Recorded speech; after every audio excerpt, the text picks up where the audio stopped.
Hey everybody, this is Rustin with Metalholic and the Examiner. We're here with the JJs, Josh and Jordan of As I Lay Dying. How are you guys doing? Good, man. Day 4 of Mayhem. It's already off to a great start. Yeah, it certainly is, dude. It certainly is. So, what do you have to say about it so far? I mean, anything exciting happen out of the ordinary, or? I mean, so far, what is out of the ordinary is how organized the tour is. Like, you know, it's very, you know, they have it down to a science. They've been doing it for a few years now, so everything's, you know, right up to the minute, perfect schedule, and crowds have been awesome every single day. You know, they just have it down. Crowds know what to expect. They know it's gonna be an awesome show, and they come like prepared to have fun. Well, this is a hell of a lineup this year. Yeah. Slipknot's back. You got Slayer and Anthrax on the same tour. Who are you guys most looking forward to watching every night? Or does it change every day? Honestly, yeah, like. Well, I would have said Slipknot and Motorhead going into it, but I've watched Slipknot a few times, so I kind of now looking forward to seeing Motorhead because we've been doing interviews every day during their set. So this is going to be the first day I actually get to catch them. So I'm stoked for that. Nice. Yeah. So, what is going aside from Mayhem, which is obviously the big thing?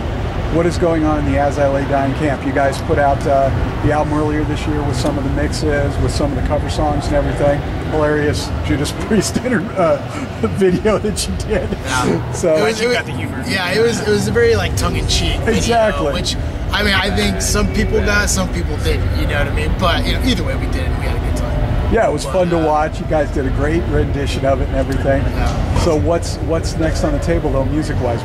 You guys are working on the new album. Yeah, we actually we finished. You finished it. Yeah, Okay. we're done. We actually, before the tour started, we finished the record. It's like final phases of mixing. We released Cauterize, one of the songs on the record as a single on iTunes. Did a lyric video for it. We recorded a music video for a song called The Greater Foundation, which is going to be released sometime in the summer. Nice. And Do we have a release date on it? yeah, now? September 25th. It's coming September out. It's called Awaken. So Awaken. Awaken, nice. Yeah. So, and what's up after Mayhem?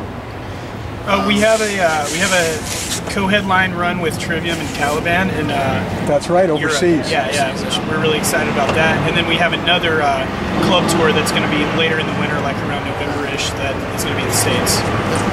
Now, let me ask you, and this has sort of been, I'm sure you're going to get asked this question a lot, but especially given that it's Independence Day and you guys are getting ready to go overseas for your next tour, our brother Randy Blythe is not a free man right now. Despite the fact that he paid his bail.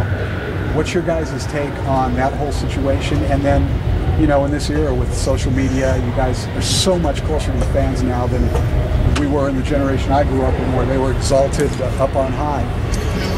I think the whole thing, it's all around an unfortunate situation, for Randy, the kid, and it's one of those things that I really don't want to spend too much time talking about my own personal opinion about whatever details happen, because I really don't know. Right. And who really knows what's being shown and what isn't.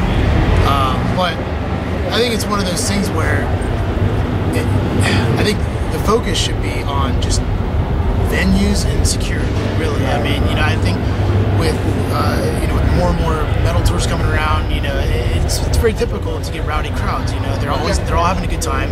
They're trying to be involved, and I think it's just trying to take like a new approach to venue setups and security, security protocols. I think there needs to be an overhaul, and I think people need to consciously focus on like new ways to deal with these things. So people can have fun, enjoy a show, but also be safe. Crowd and bands included. Well, where does the fan responsibility come in your mind? I mean, because you're right, they stage dive, there's the mosh pits and everything, they try and get up on stage. It's a metal show. They know there's going to be physical contact and everything. I think it just comes down to common sense. Like we had a show just the other day in Portland it was about a 500 capacity venue, like sold out show, rowdy crowd. There's a few people getting on stage, but luckily they were very conscientious of the band, and there wasn't people like I've had people in the past get on stage and they're about to go stage dive and they'll slam my bass neck out of the way to move so they'll have a free free path to the stage dive. It's like, check me out, I'm on stage during this band's set. But I think the point is like especially in Randy's situation, like Jordan said, like I wasn't there, but have seen video, and it seems like you have to, like, there's an inherent risk that you're taking getting on stage when you've seen other people be, you know, pushed off stage by security or asked to get off stage. Like, you know, it's like a you know, no man's land up there, so you should just kind of have that in mind, like get your exit strategy down before you're up there, instead of just camping out. Yeah, and plus it's like, you know, it's going on during a show, so the security guard's not going to tap you and be like, hey, can you get off stage please? Like, there's loud music, you can't hear anything, you know, so it's super chaotic, and it's like... What are some of the weirder things that you have seen on tour throughout your career?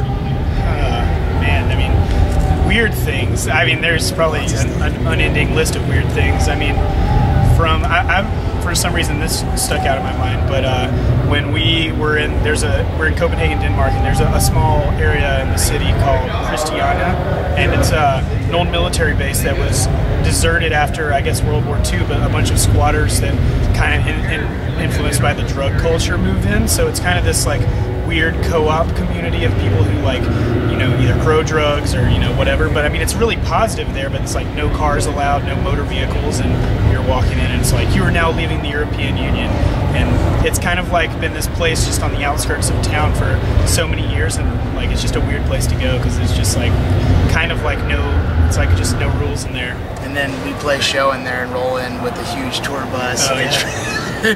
It was just like, you just see these people walking by just giving us these looks, and we're like, what are you gonna do? So just for fun, for all the fans out there, tell us something about each of you that might surprise your fans they wouldn't know about you.